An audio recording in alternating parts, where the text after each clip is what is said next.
okay. This one is really creepy. So there was this teenage boy who got a summer job working in a cemetery.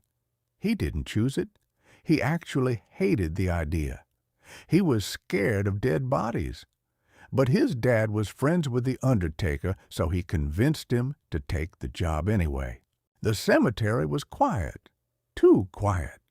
Old graves everywhere, cold wind blowing, and sometimes he would see a coffin being carried for burial. Even though he didn't prepare the bodies himself, just seeing them gave him chills. His job was simple. He dug graves, cleaned paths, cut grass, and sometimes cleaned big family vaults. These vaults were like stone rooms underground where many family members were buried together. Inside, there were rows of coffins. Just thinking about so many dead bodies lying there made him uncomfortable. After a week or two, he slowly started getting used to it. He told himself it was just a job, nothing more. But then one evening, something happened that he would never forget. He was inside one of the family vaults, sweeping the floor and polishing the metal nameplates on the coffins. The sun was going down outside. Suddenly, a strong wind blew through the cemetery. And then, boom! The heavy vault door slammed shut.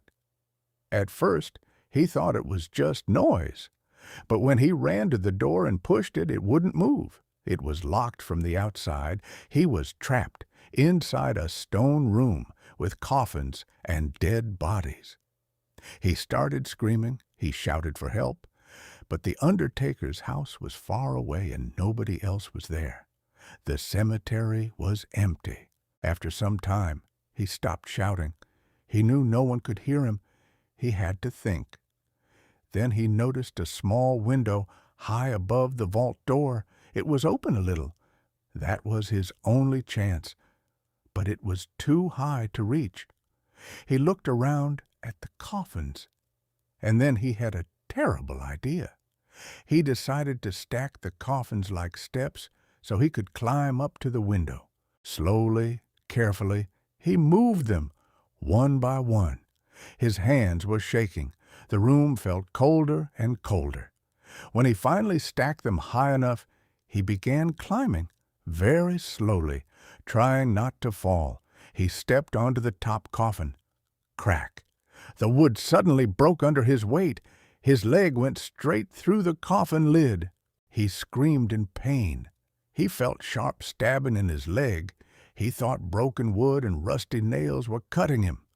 For one horrible moment, the coffin started shaking. He almost fell backward onto the stone floor.